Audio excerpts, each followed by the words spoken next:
So I'm finally starting my first project for my Drawing 101 class.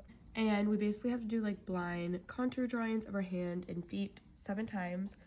4 with our dominant hand and 3 with our non-dominant hand.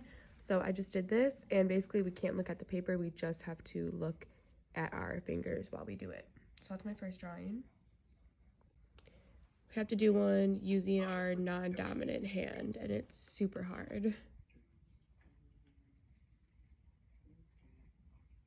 The next outfit. This one I'm not so happy with because it just doesn't fit properly. I thought at first, but then I looked at the picture from Taobao again and I saw that it fit properly. I thought at first, but then I looked at the picture from Taobao again and I saw it's just, I hoped it would fit me better. I don't know if you could also see the gorgeous accessory.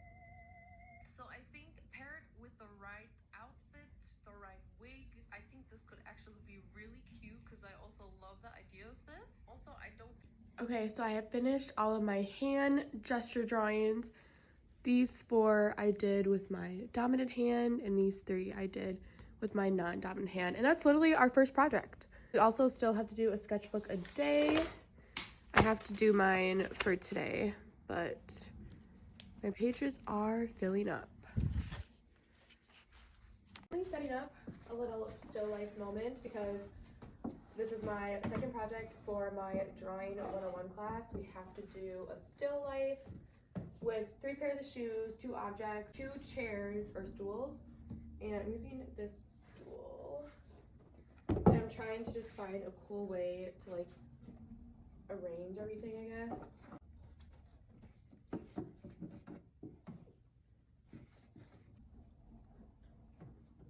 So this is the setup that I have, and I have to draw 3 like super small thumbnail sketches basically, and then I have to pick one of those. And each thumbnail sketch has to be different, so I have to like rearrange them, so they will change a little bit. These are my 3 thumbnail sketches and my different positions that I used. Pretty happy with them. This is the final composition still life that I'm going with. Now I have to my big 18 by 24 drawing paper. This is all stuff from class. And tape it down to my drawing board. We have to tape all the sides. It's taped on the board. Now I'm going to draw it. First, we have to do literally like just a 5-minute gesture drawing. Then we will go in and read some lines, more details, make it look more realistic. Then I will do contour lines.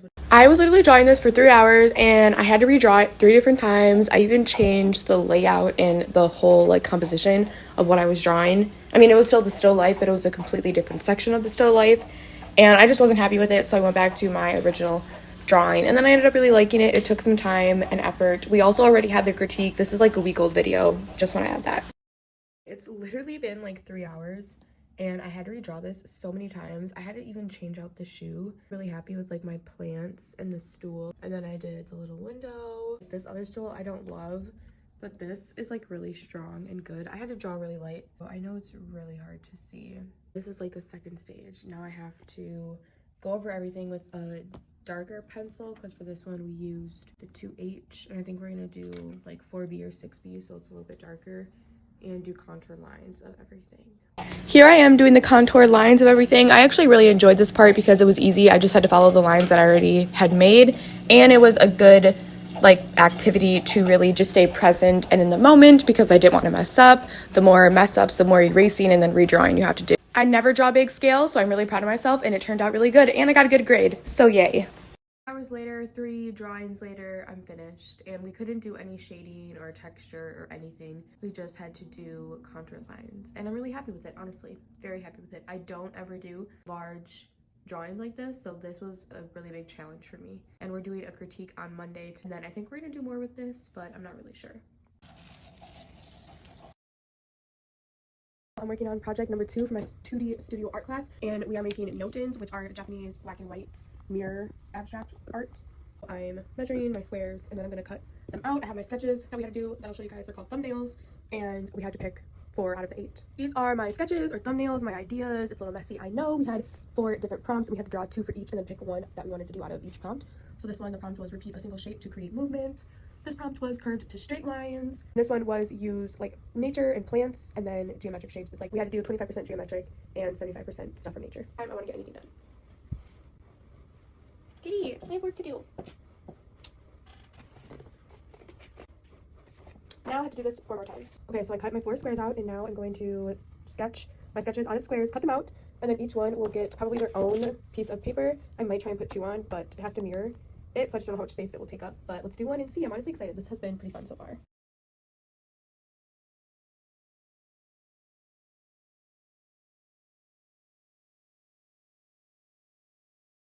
Okay, so I have them all drawn out. Now I have to cut them all out and then put them on the white paper and glue them down.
Project 2 for my 2D studio art class is complete. These are Japanese no-tins, which is basically just white and black negative positive space artwork. Here are my sketches for them. I had to do 2 sketches for each prompt and then pick one out of the 2 sketches. And this is what I came up with. This one is nature. This one is like curved and straight lines. This one is repeat diagonal lines. And then this one is a single shape to create movement. These 2 are my favorite for sure. So dope. And I used scissors, an X-Acto knife, black paper, white bristle paper, pencil. And I used glue to glue them onto the white paper. But that is project number 2. I love how it turned out. All right, once again, taking my photos. This seems to be the best setup, so I'm just gonna stick with it. Project number 3 for my 2D studio, we are just cruising through it, called Non Finito. I think that's how you pronounce it. It's basically like an unfinished drawing. So first we had to pick a picture that is like sentimental to us. Of course, I chose Arizona. And then I just got out of class. We just ended the Zoom, and I have to trace this onto my tracing paper with my studio LED light. I have to use 4B and 2B pencils. So the first step, I just had to trace the image onto my tracing paper, and this wasn't really in a lot of detail. We just had to get the line work and the basic placement of where objects were onto the tracing paper, so that is what I did here. Pretty easy, pretty fun. Transfer paper, and now I'm about to transfer it onto my bristle paper. This works. I've never done this before, or if I have, I haven't done it in a really long time.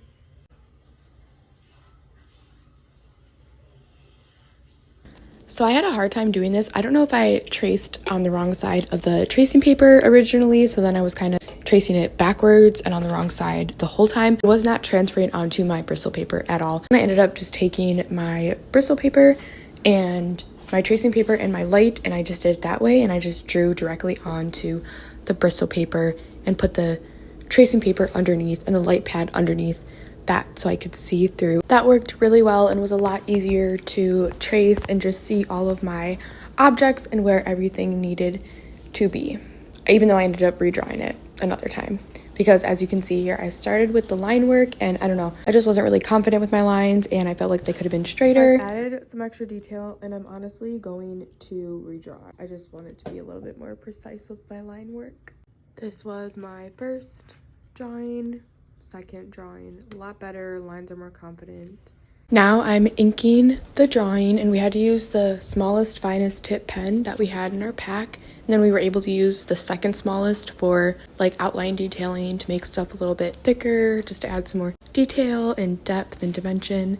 I used the thicker one on the outside of the mountains, the outside of the cacti, and I used the really small one for like the little pokers on the cacti and the small line detail on the mountain. And then I left the tree and all the rocks in the foreground just in pencil. And then I went back and erased all my line work that was under the pen, and I think it turned out really nice. Okay, so I finished my project for my 2D studio art class. It's a type of art piece that is half finished or just a little bit unfinished. As you can see, I left the foreground and then this tree unfinished.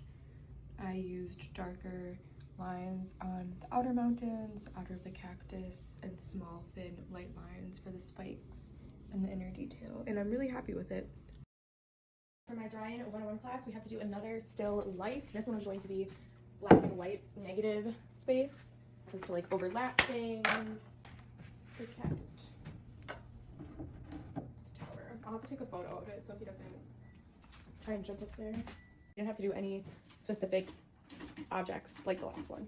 Here I am taping down my bristle paper onto my drawing board, and of course my kitty is in the middle. He loves to sit on anything, literally anything. And then I just started off by doing a small, light, simple, quick gesture drawing, just trying to get like everything placed. And then I just went back in and tried to make everything a little bit more accurate. So I used like a lighter to trace circles for the paint palette, which I eventually had to erase all the detail anyways, so that wasn't even needed. But I think just for like my eyes and like the visual of creating the drawing, I wanted to do the detail and stuff because I also did the detail on the cat tower and I had to erase that and everything. And then yeah, I'm just making some straight lines for the picture frame, and then I'm adding the plant in the pot. I changed my composition quite a few times as well. Okay, this was the final still life that I ended up using because in the middle it was just lacking. There was so much negative space. It's kind of light, but this is my sketch for it, and now I have to go and make the lines a little bit darker. And then basically what we're going to be doing is all of the negative space, so like all the background in between all of here, going to be coloring that in charcoal. You can see I've started to write where some of my negative space is because it can get a little confusing when it's just a ton of lines and everything is just white. But yeah, I'm pretty happy with it, so I'm gonna start outlining stuff. So first I just took my 6B charcoal pencil to do all the small areas because it would have been way too hard to do it with the charcoal brick. And then I also outlined most of the areas in the 6B charcoal pencil too, just so I could get a really crisp fine line.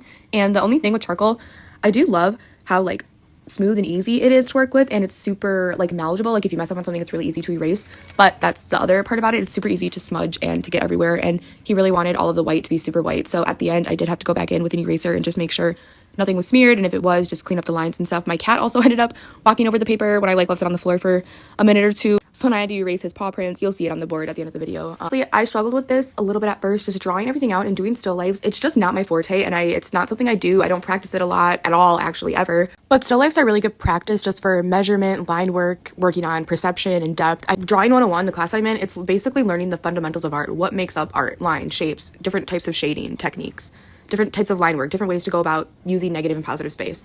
It's a lot of learning, and it is teaching me a lot of helpful tools that I will use in my artist career, now and then in the future as well.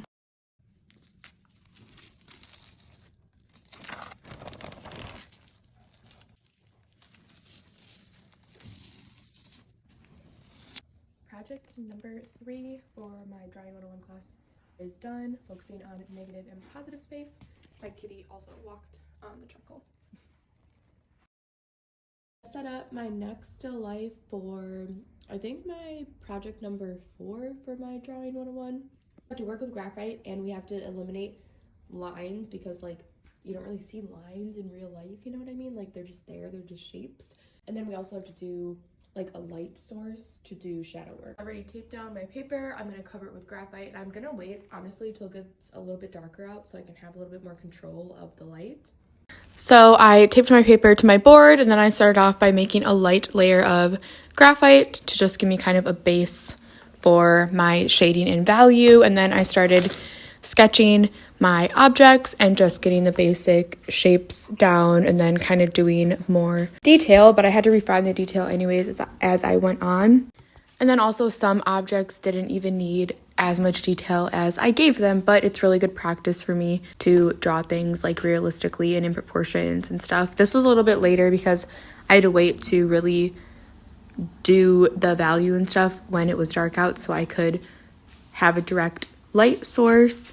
And I just used my lamp and put it on the floor, and then I'm just making stuff lighter or darker where it needs to be depending where the light and where the shadows are. I honestly struggled with this a little bit. I don't really ever do stuff like this, so it's just out of my comfort zone and not things I'm familiar with, but it's really good practice.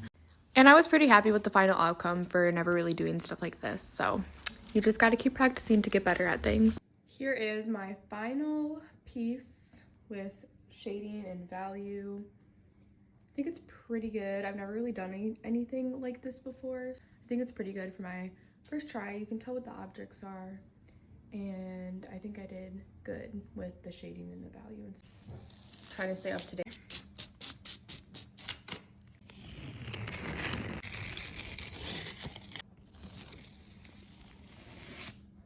Here it is with all the tape removed. Okay, I'm starting my project number 4 for my 2D studio art.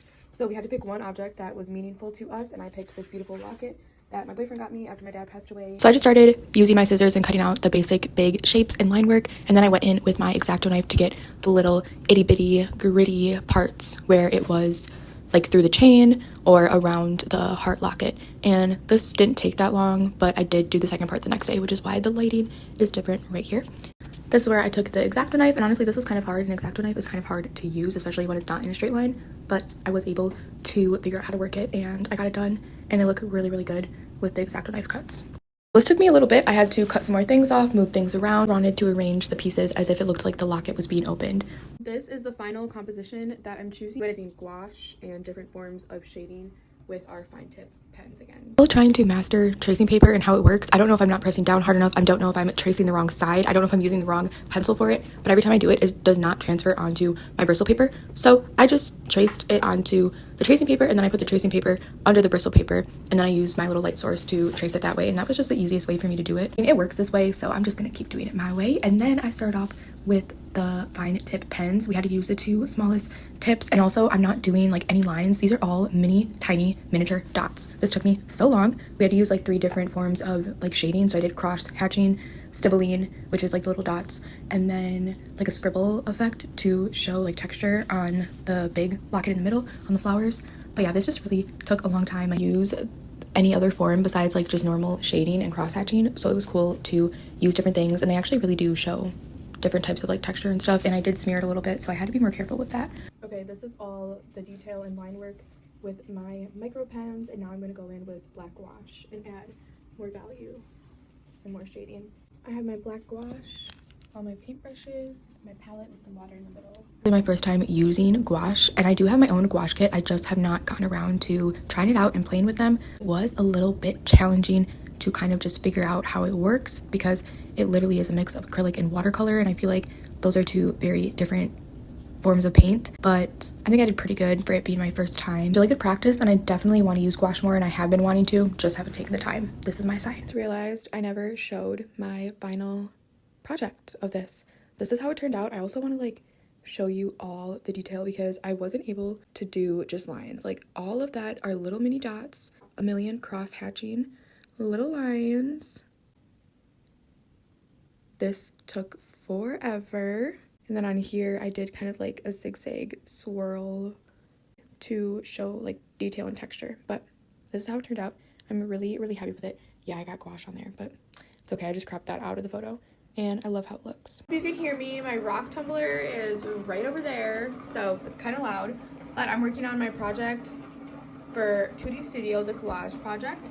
We had to make 3 collages with different color schemes and different like representation. To do this one for my collage, I'm honestly probably gonna end up painting this one just for fun, but for school I'm doing this one, and I just cut out some stencils for the heart. This one is definitely more of the shape of the heart. I might have to make it a little bit bigger to use the gouache, and we have to make all the colors out of these colors. So wish me luck, let's get it. I started off by first just sketching everything out, and then I used modeling paste to give it kind of that tissue paper texture for the tissue paper part, and it actually worked really, really well for it. For some reason, I lost like half of my footage painting this. I lost me painting the part red and the heart and stuff, but here I am painting the tissue paper. Color matching was really hard, and then for this little flower, I literally made it out of dots. These are all like a million little dots, and yes, color matching was quite challenging. I did use some paint markers to help me out a little bit, and then a white paint marker for some detail, and then I'm just going ahead with my red paint marker for the lettering. And this mushroom, I was actually super proud of how it turned out. I feel like I got the shading and the color and the shape really accurate. So that was really nice. And then same with this flower. I loved the little yellow detailing. I feel like it really made the whole thing come together. And then some more detail with my black paint marker and the white one. I've made a lot of collages in my life, but I have never painted any of the collages. So I feel like for the first time, this was really good, and matching everything up was really hard. This gummy bear was really hard because it was also kind of like transparent, and the picture that it was kind of awkward. But this is the final product, and I think it's, again, pretty accurate, pretty good for my first time doing something like this. And this is monochromatic abstract collage painting with gouache paint and acrylic paint pens. Thank you for watching. I hope you enjoyed. I'm almost done with my first semester of art school, second year of college in general. Let's get it. Hey y'all, so I just want to post this video showing all of my art projects from my first semester of art school, art college. I'm going to school to become an art teacher, and this was my 2D studio art class and my drawing 101 art class. I don't know if I will continue to do this. I also didn't record the final exam projects because I was just so busy and there was just no way I could record and get it done and everything. But yeah, I don't know if I'll continue to do this for each class, each semester, but I just wanted to do my first semester because I'm super excited, and it's a lot of hard work, but it's worth it, and I made it through. I survived. I've been in college for 2 years now, but this is my first year in my actual program and stuff. So yeah, I just want to post this video. These were all TikToks that I made, and most of them are too long to post on short form on shorts, so I just made it into one whole video. I will probably still post a couple on shorts, but yeah, thank you for watching. Hope you enjoyed. Peace.